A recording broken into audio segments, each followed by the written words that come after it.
Yon mga masters, bali 8 videos, araw-araw tuwing umaga na po tayo mag-a-upload.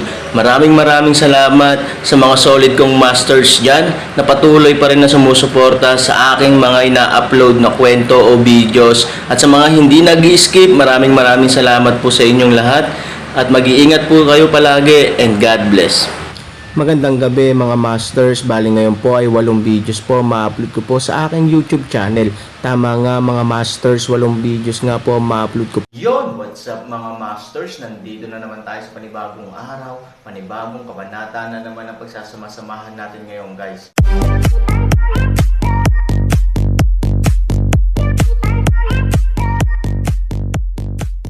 Bali mga masters, kung bago ka pa lang po sa aking YouTube channel, please click the subscribe button, lalong-lalo na po yung notification bell guys, para maging connected pa rin tayo sa isa't isa at maging updated kayo sa mga susunod ko pang video.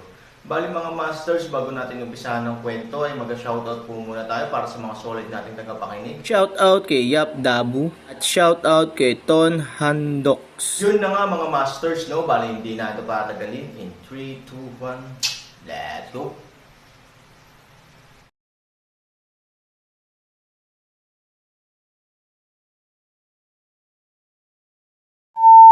Anong problema? Si Ivory ay malumanay na umupo sa tabi ng Aaron, at pagkatapos ay marahang minasahe ang kanyang balikat gamit ang kanyang kamay.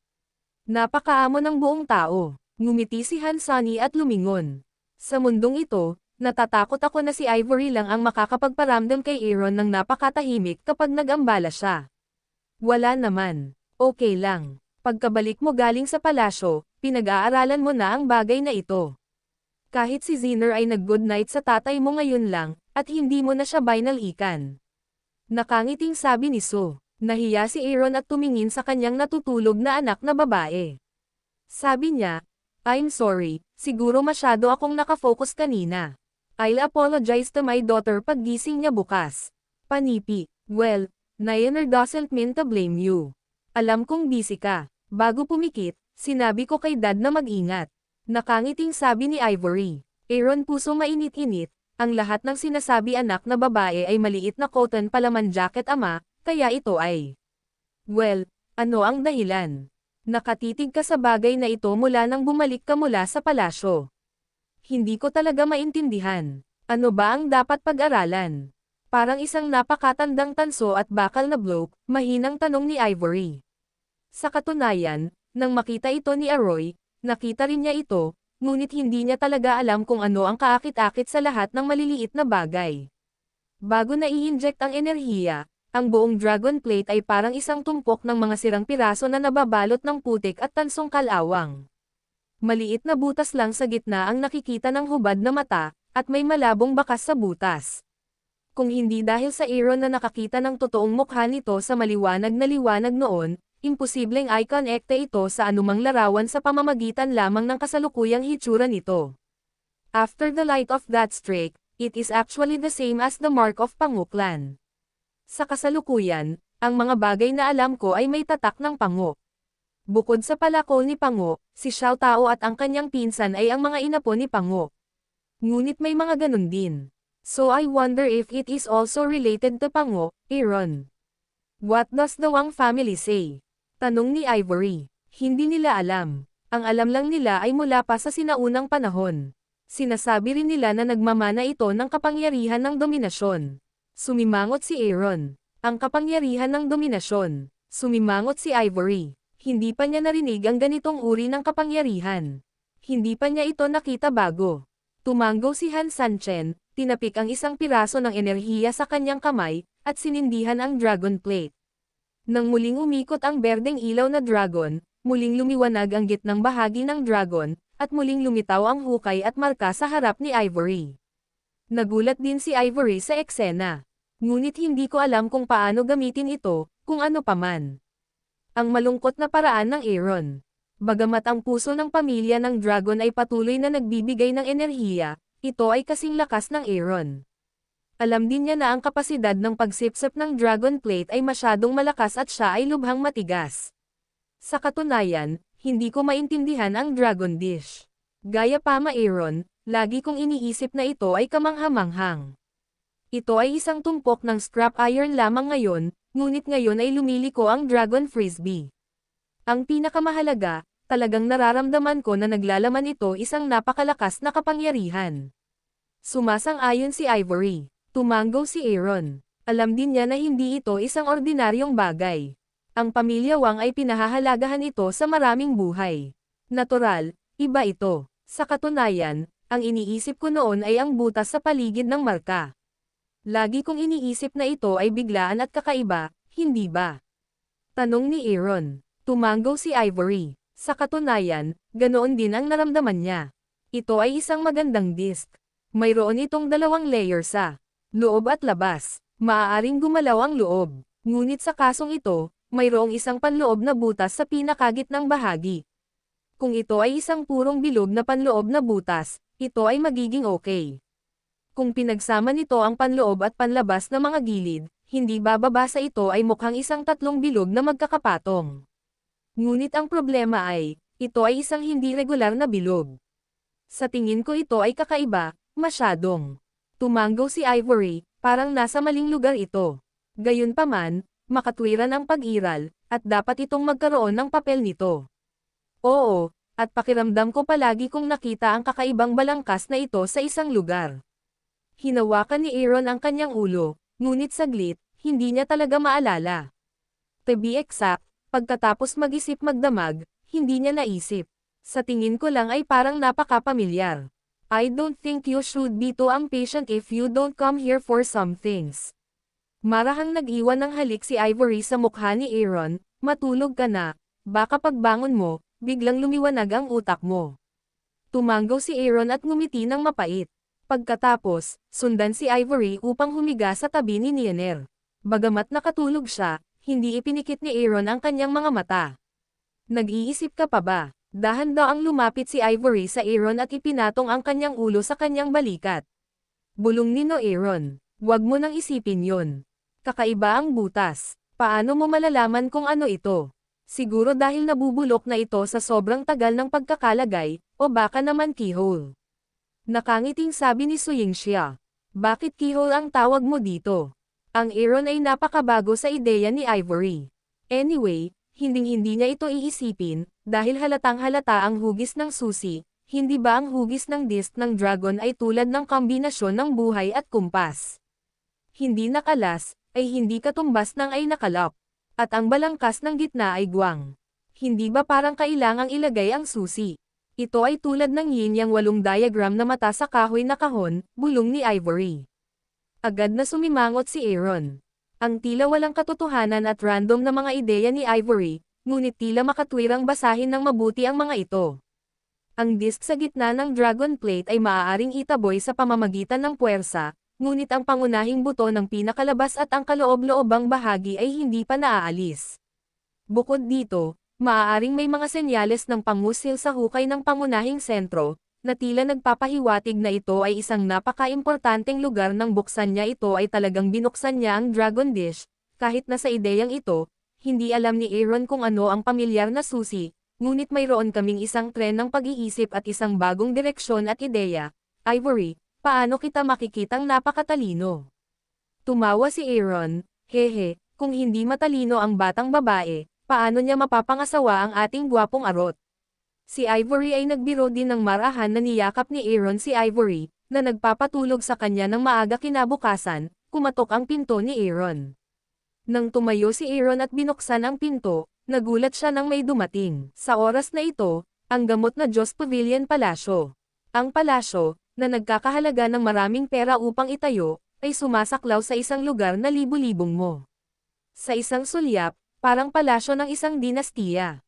Gayunpaman, kung gaano kanining ang palasyo, kung gaano ito kapanglaw ngayon. Malaki ang pagkatalo ng Yaoshen Pavilion. Bagaman hindi ito nakamamatay, nakakasakit ito sa mga kalamnan at buto, at nasisira ang reputasyon nito. Sa labas ng pangunahing bulwagan ng God King of Medicine Pavilion ngayon, isang malaking bilang ng mga elite mula sa walang hanggang dagat ang nagtipon sa labas ng bulwagan.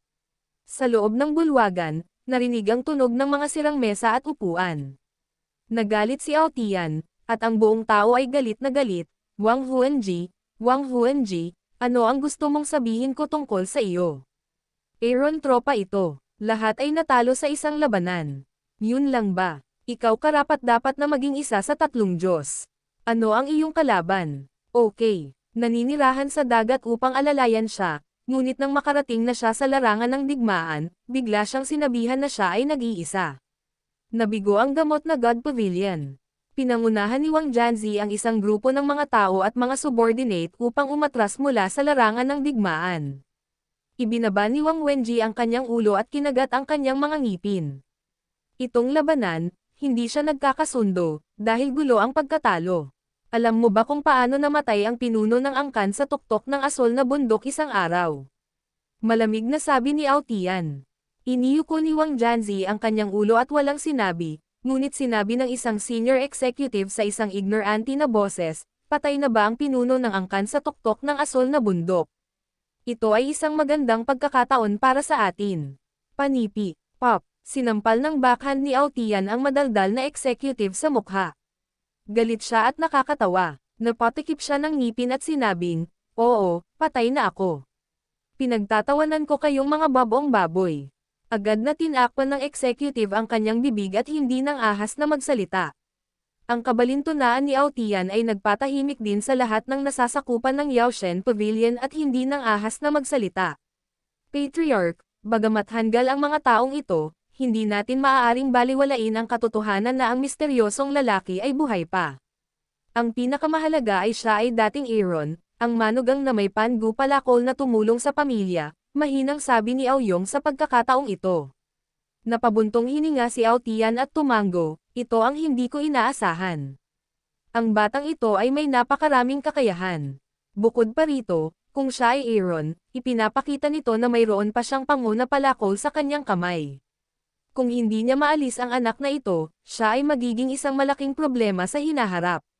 Patriarch, ang pinakakamanghamanghang bagay tungkol sa batang ito ay ang makatawag siya ng 10,000 kakaibang hayop upang tumulong sa isang iglap. Ang pinakanapupuot na bagay ay ipinadala din namin ang aming mga kakaibang hayop upang harapin ito. Ngunit hindi ko alam mo, pati ang ating mga kakaibang hayop ay biglang tumalikod upang tulungan siya. Sa oras na ito, mabilis na nagpaliwanag si Wang Janzi. Makakahanap ka ba ng libu-libong kakaibang hayop sa isang iglap? Kumunat ang noo ni Aotian.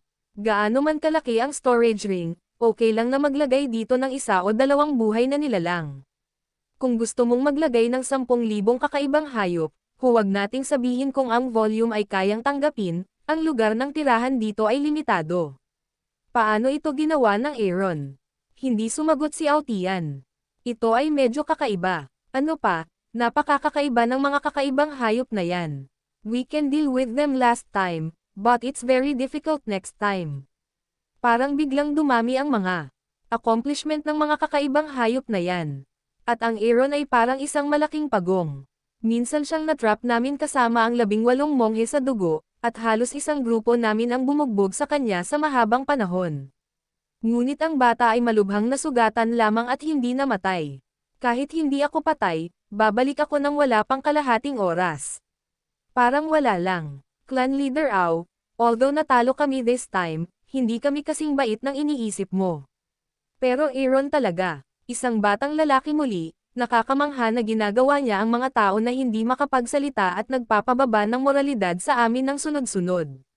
Sinamantala din ng ilang mga senior executive ng Yaoshen's Atek.